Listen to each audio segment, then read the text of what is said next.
You're tuned in to Oilers Nation every day with Tyler Yaremchuk, live every weekday on the Nation Network YouTube.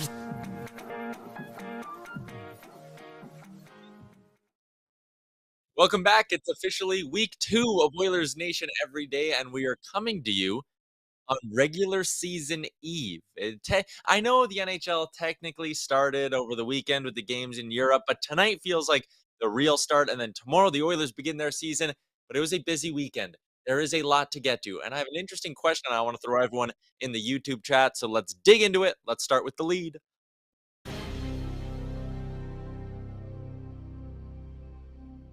It is Oilers Nation every day. We are live on the Nation Network YouTube. We are live on Oilers Nation Twitter and on Facebook.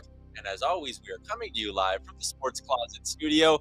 Didn't have time over the weekend to get a new S. That's fine. I do still have these bad boys from the Sports Closet hanging around, though. You can check them out online, sportscloset.ca. They're also in the Short Park, St. Albert, and Kingsway Mall. So 3 locations in the Edmonton area. Before puck drop tomorrow night, go get yourself some fresh Oilers gear. Sports Closet has it all. Probably not getting any Blue Jays gear. That's rather sad. Anyways, it was a busy weekend for the Edmonton Oilers. We finally have a pretty good handle on what the roster looks like, with tonight being the kind of unofficial start of the regular season as well. I want to throw you a question in the YouTube chat. Who's the biggest wild card in the Pacific Division? That is our big question. That is our big debate on today's show, and that is where I'm going to start. I want to bring on Liam. I want to get Liam's take too, but I guess I could give my answer first here. The Oilers finished second last year, 104 points. For me, the biggest wild card, I think the popular answer in the chat is going to be the Vegas Golden Knights, just because we don't really know what their goaltending is going to be like. And if Logan Thompson's like a 925 goalie all year, probably won't be. But if he is, I think we're looking at a team that probably going to eclipse the 100-point mark. I really do think it boils down to goaltending and I guess health a little bit, because they were super banged up last year. But I'm actually going with the Vancouver Canucks for my answer. Thatcher Demko, he's kind of my sneaky Vezina pick this year. I wouldn't be the least bit surprised if he finishes top 3 in Vezina voting as well. So I think it's the Canucks. Like, that scoring depth, they bulked up a little this year. Kuzmenko, he's an absolute wild card. Ilya Mikheyev, he's banged up right now, but even he's a bit of a wild card too. So if we're looking for true wild card team who could really make this division the messiest if they play well or finish right down the bottom, for me, it's absolutely Vancouver. Let's bring in our boy Liam Horrobin to get his take on things. Liam, I'm out of orange juice today, so it's just water for me. I won't. Liam, you got OJ on you? What's going on? No OJ today. I've just got a nice little sippy cup of water in my Oilers Nation cup here. So there you go. I agree with what you said though about Vancouver and Vegas. I think both those teams are going to do pretty well in the Pacific this year. But the other day when we made our bold takes, I did say I think Anaheim could do better this year.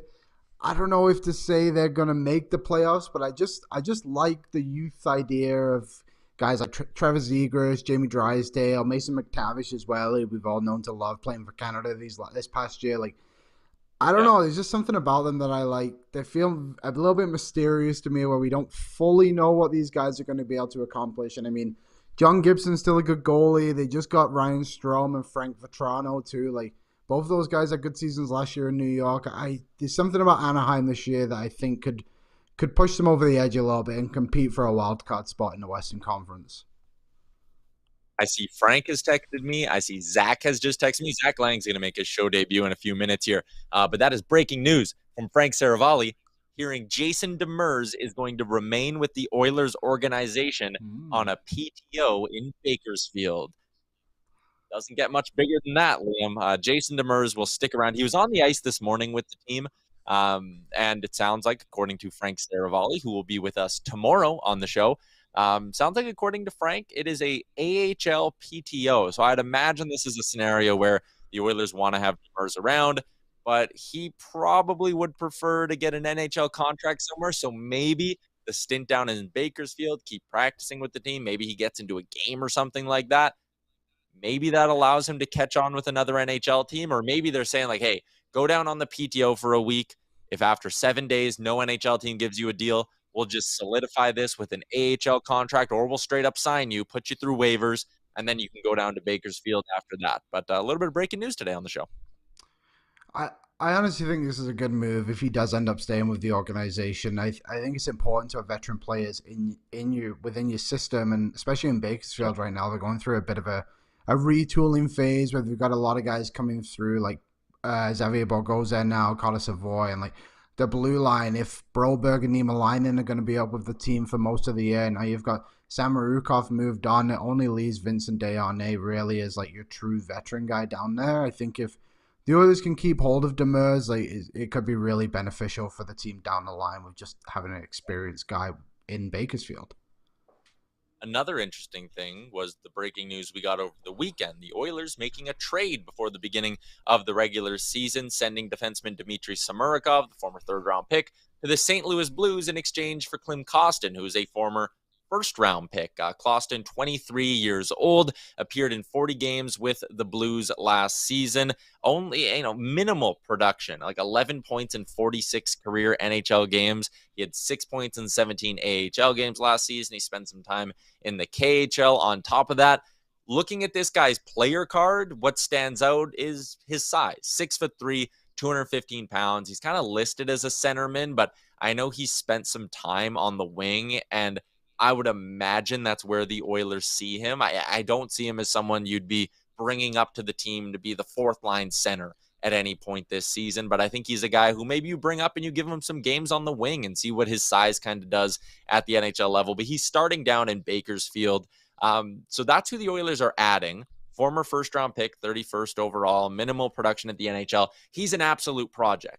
Out the door is kind of another project of their own in Dmitri Samourkov, a guy who I know a lot of people were feeling really optimistic about coming into training camp, but it just didn't pan out. And when you look at the depth chart on the left side, obviously guys like Nurse and Kulak are locked in there. You have Ryan Murray to kind of be your veteran insurance piece on the back end.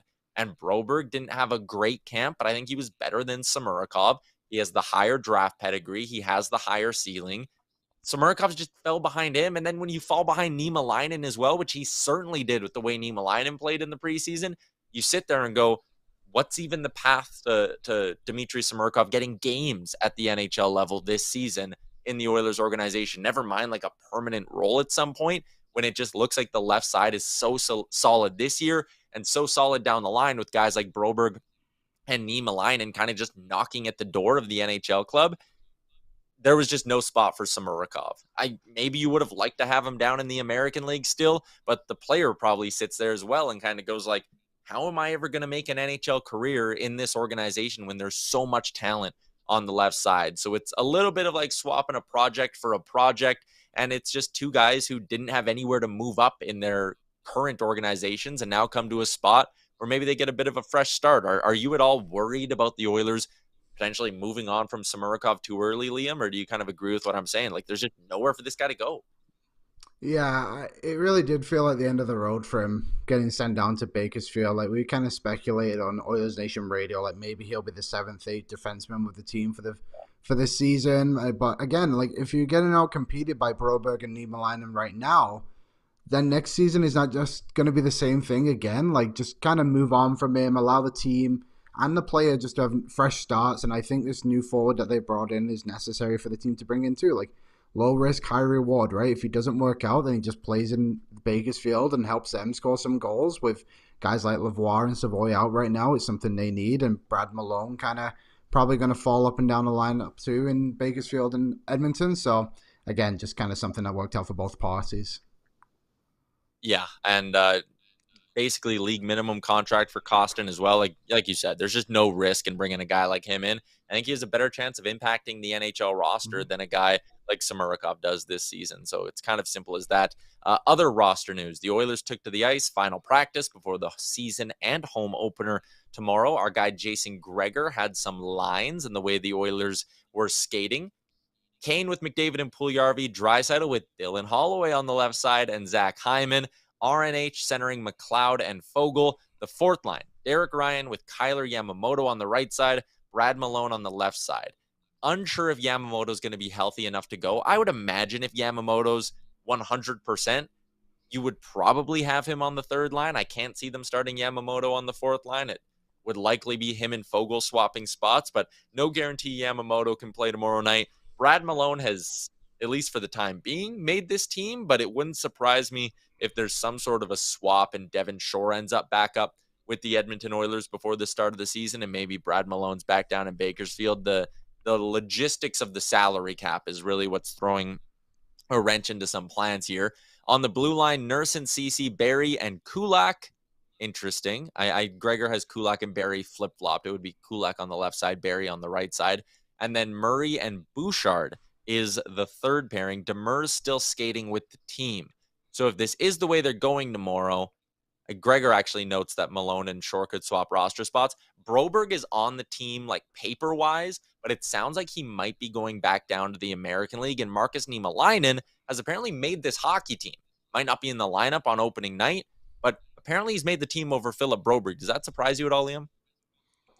I think a little bit in the way of, we all had expectations for Broberg to make the team as a first-round pick, and now we have Niemelainen here, but I think it's good to have that competition within the organization. Like, if Niemelainen's better than Broberg, then yes, he should make the team, and it shouldn't matter the label of where you were drafted or how old you are or whatever it is. And, Niemelainen, he's come up and he played last season, and he played pretty well, to be honest. Like, he had a good stint in the NHL.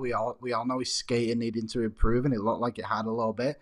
And to Broberg's credit, I think he played well as well, and when he's had his opportunities. But I think at the end of the day, the two of them are just going to flip-flop all season long, and it's probably a matchup thing as well for the most part. Like, I believe this, like you said, it had something to do with the cap space and bonuses and all that complicated stuff that I don't know anything about, to be honest. So I'm sure eventually we'll see Broberg play pretty often. I wouldn't be surprised at the end of the season we see Broberg play more games than Niemelainen at the end of the day. So this doesn't feel like a massive deal to me, but yeah, Niemelainen earned his spot. Good for him. Yeah, the cap stuff confuses me as well. You look around the league and kind of what was going on this weekend. There was a lot of confusing things and confusing roster moves, guys on waivers. Sergeant Battle in the YouTube chat says, what do you guys think of Toronto not being able to buy a $5 Little Caesars hot and fresh pizza? Yeah, they have $4 in cap space. The Vancouver Canucks, Frank Sarvalli says he thinks they're the first team in the cap era in NHL history to not have any cap space. Like, they perfectly walked it to they have $0 in cap space. They've perfectly maximized their LTIR pool. The Oilers are at like $167, as Rusty just pointed out in the YouTube chat. On Oilers Nation Radio last week, I said it's a free promo for any restaurant in town to do some sort of like $167 meal deal. You're like a steakhouse, or maybe you're like a family restaurant. You're like, hey, bring the whole family down. You can all eat for the same amount of money that the Oilers have in cap space. Huh? That was my free bit of marketing. Maybe the Sports Closet should do that. Maybe we should get some going with them. Like, you get like a hoodie, a shirt, and a hat, $167. That's how much you always have in cap space. That's how much it costs to look good. But yeah, there was a bunch of really interesting roster moves. We'll get into that a little bit with Zach Lang in a couple of minutes. But first, Liam, you were listening to 32 Thoughts today with Elliot Friedman, and he made an interesting point that you picked, or he said something that you picked up on. Yeah, he suggested that the Oilers could be in on Jonathan Taves come maybe around the trade deadline, perhaps. He just said he could be a good fit for the organization to go after Taves. And I think it's interesting because the Oilers have a lot of centers on this team. McDavid, Draisaitl, Nugent-Hopkins, obviously McLeod, and you have Derek Ryan as well. Like, it seems like an interesting fit to me. I don't know. Like, I've speculated like Patrick Kane for a while, so to hear Jonathan Taves' name, and then also John Klingberg was another name he brought up from Anaheim, who has that 1-year deal. So a couple of big names linked. Apparently there was a few more, but I didn't get to listen to the whole thing yet. But so if there's any other names he brought up, leave them in the chat, and we'll see if we can get to those guys too. The Taves thing is interesting because that feels like a Ken Holland kind of acquisition. Taves, he's past his prime. I mean, there's no denying that. 34 years old. Last season, he saw his numbers really take a hit. 12 goals, 25 assists, and 71 games played. He is nowhere near a $10.5 million player. The problem with Taves is, well, that's his cap hit. So if Chicago keeps half, he's a $5.25 million player. The Oilers probably can't even make that work, and Taves still isn't worth that much. I'm not totally against the idea of bringing him in because playoff leadership, you're a team trying to turn the corner. He could be a bottom six center for you. He's definitely good enough to do that. But the problem with Taves is that you would need to get a third team to get in the mix and keep half of his salary again, because I really think the only way the Oilers can make it work, or probably any team around the NHL, if Chicago's going to move on from this guy at the deadline, the only way to make it work is if he's retained twice, and that's going to drive up the acquisition price as well. So I like the idea of Jonathan Taves as an Oiler, and Friedman, loosely made that connection, wondering if there could be a fit. I think there would be. Again, that's kind of Ken Holland's style with this sort of stuff, is getting those veterans. We saw him do it with Duncan Keith, obviously, last year, but I don't really see how the money could work on that. It would be a really complicated deal. It'd have to be something like he's been retained enough where he like matches Warren Fogel's cap hit, and that's the swap going the other way kind of thing. And obviously picks and whatnot involved too. But the idea of Taves, it is pretty interesting. Let me know your thoughts in the YouTube chat. We'll get to that. Also, let me know who your wildcard team is in the Pacific, who scares you the most, who can really throw a wrench in the projections for this division and all of that. And let me know what you think about Niemelainen making the team over Philip Broberg as well. We'll discuss that a little bit later on. But for now, we're going to welcome our friend Zach Lang in the Oilers Nation every day. I know Zach was giddy with excitement that the regular season starts tomorrow, but that has now been pushed to the side because Blink-182 is coming back, and that is way more exciting than hockey returning, right, Zach? Huge day for the brand for me, Tyler. I've been a Blink-182 fan for a very long time. Had some little ugly cries of happiness this morning, so I'm feeling pretty good and excited to see Blink next year when they come to Edmonton.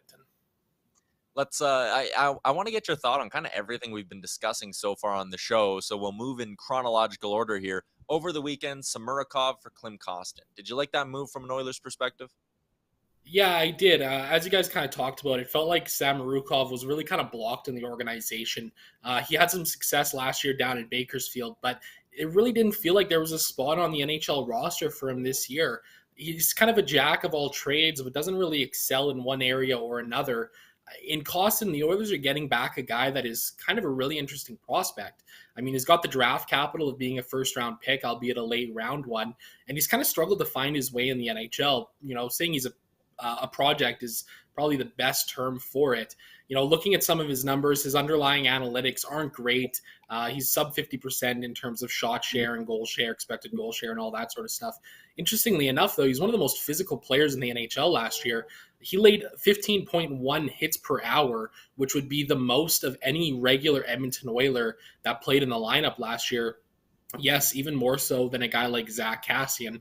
Now, granted, Josh Archibald laid a lot more, but he also only played 8 games in the regular season last year for the Oilers. Kostin's a guy who's scored in the past. He hasn't found that success really in the NHL at all whatsoever. But, this is a guy that I think could be on the Oilers' fourth line sooner rather than later.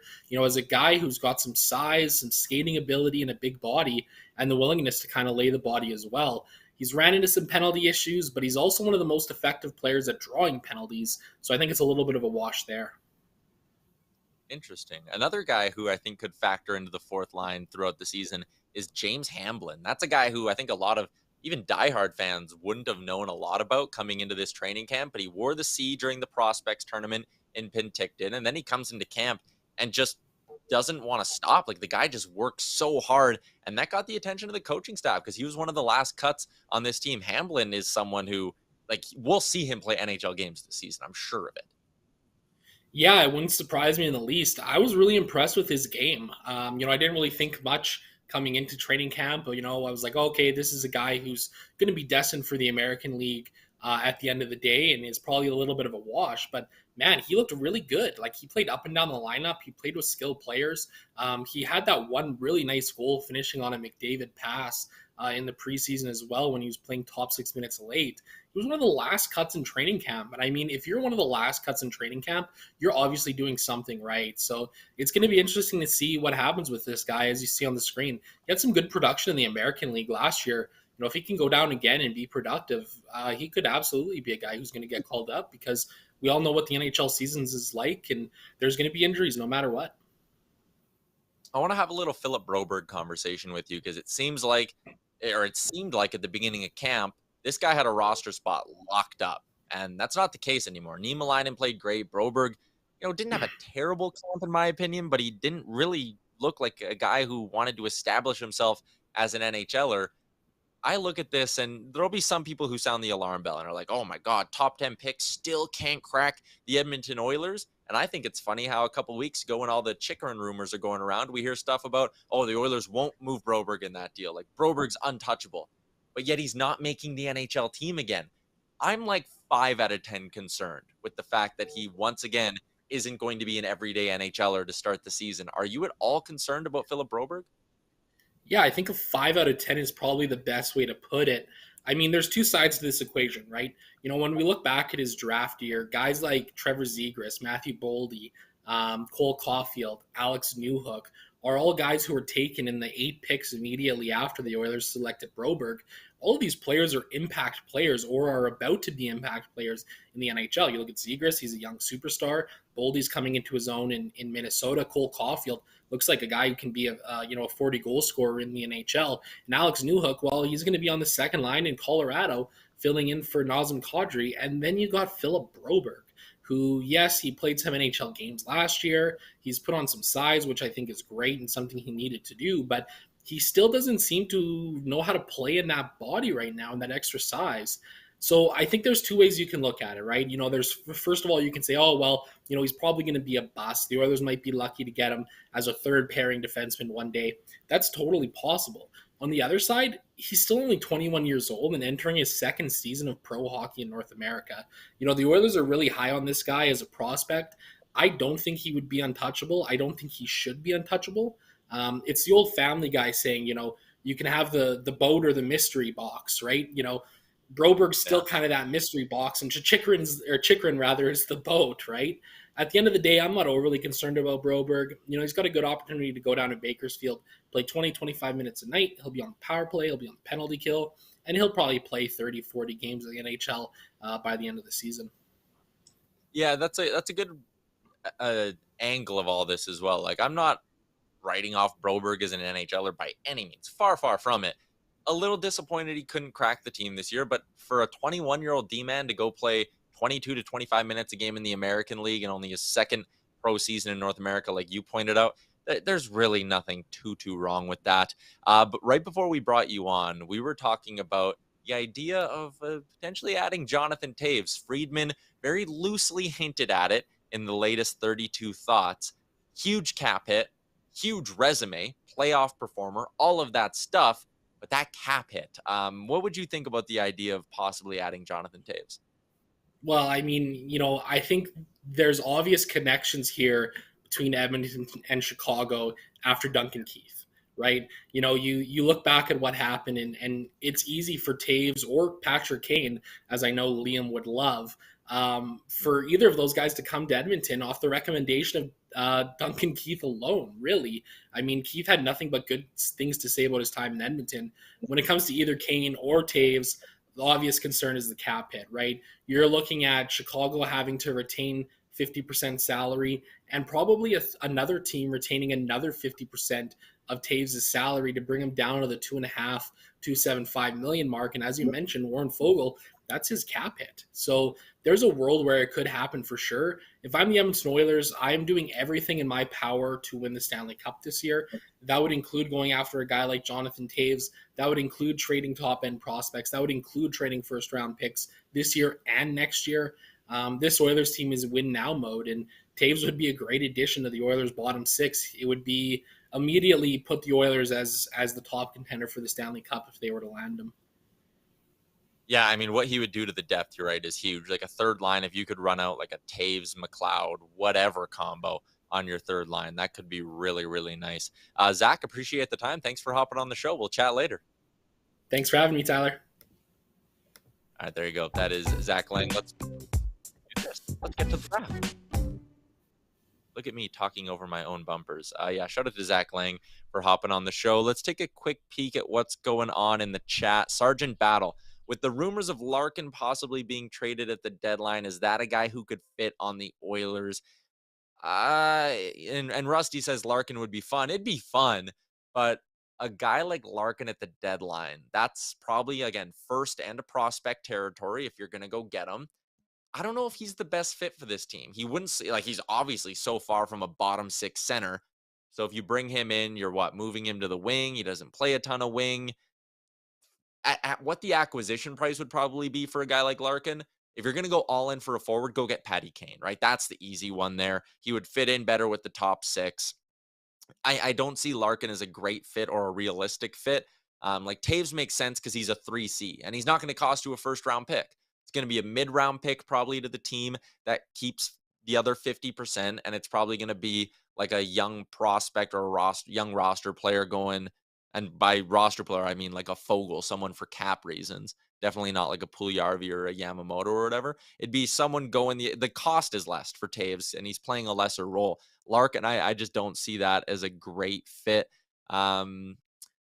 What else? A lot of people debating the Nugent Hopkins Ryan McLeod thing. My comment on that would be don't read into how they're listed on Daily Faceoff. I think what you'll see is a lot of one guy taking the draw, the other guy playing center. McLeod could play center, go up and down the ice, and maybe Nuge just takes the faceoff, then slides over to the wing. The Oilers do like a fair amount of that with a bunch of their lines, even in terms of like which side of the ice Draisaitl will take the faceoff on and which side he won't, and that kind of stuff. So I wouldn't read too much into that. The Oilers don't play till tomorrow. We'll have a whole pregame show. Frank Saravalli's around. I think Jay is going to be around for that show as well. But there are 2 games tonight on the NHL slate. So let's take a look at things from a betting perspective with our friends over at Betway. Yes, we will bring back Liam for this one as well. Liam, what are you looking at tonight? Well, obviously we have the Tampa Bay Lightning at the New York Rangers. First real game of the regular season, if we want to call it that. Rangers favorites minus 120. I'm going with them. I think you got to go with a home team to start the season. And I also like the Kings as well at home against Vegas at minus 118. Now, obviously not glamorous payouts, but it's the start of the NHL season. Home teams are going to want to take advantage of being at home in front of that fan base, and people are going to be excited. So I like both those teams, and I'm also going to go with Kevin Fiala to score his first goal of the LA Kings, plus 187. Again, nothing too crazy, but we're going to ease into the regular season here, I think, Tyler. All right, so you're going Rangers money line, Kings money line, and Fiala to score. Don't hate any of those. I am going. I give my picks on the Daily Face or on Daily Faceoff live every day as well, which you can check on the Daily Faceoff YouTube. Go subscribe there if you haven't already. I like the Golden Knights at plus 100. Actually, I'm going to disagree with you on that. I think Vegas early in the season will be like extra fired up, and I'm taking the Jack Eichel shot prop over 3.5 shots on goal. Minus 115. I love a good shot prop, Liam. And I think Eichel, who hit that pretty consistently towards the end of last season, I think he'll be extra fired up tonight in the Golden Knights' first game of the season. I'm running with the Frank Saravalli vibes on this one. I think LA will be a really tough team to beat this season. So I'm going to take a leaf out of Frank's book and go with the Kings still. But you can have your Knights, and we'll debate tomorrow who was right or wrong. All right. Yes, we'll keep track of our bets all year. Well, we'll hold ourselves accountable. Alex, I actually liked that comment you put up from the chat. Yeah, give me that from Devin. I can absolutely promise you we will never charge you to watch this show. Yeah, that's I gave my thoughts on Oilers Plus or Oilers Streaming Plus or whatever they're doing. I gave my thoughts on that the other day on Oilers Nation Radio. So if you want to go listen to hot and cold performers from ONR, you can get my take on that thing. But we're out of time on a very free show. Liam, the adult bots have gotten back into the chat. We got to get them out of here. Get out of there. Oh no. Hey man, that's Sorry, becoming a problem. Whose cookies are allowing them back into here? Battle thing. Hello to the bot, though. Embrace the bots. All right, that's going to be a wrap on the show. That's all the time we have. Shout out to our friend Zach Lang. Shout out to the Sports Closet. We come to you every single day from the Sports Closet studio, Sherwood Park, St. Albert, Kingsway Mall. 3 locations, or sportscloset.ca. I think they do a really good shipping deal across Canada as well. So even if you're watching this from outside of Alberta, they can hook you up. Thanks for tuning in. We'll be back tomorrow with a game day show. Let's go.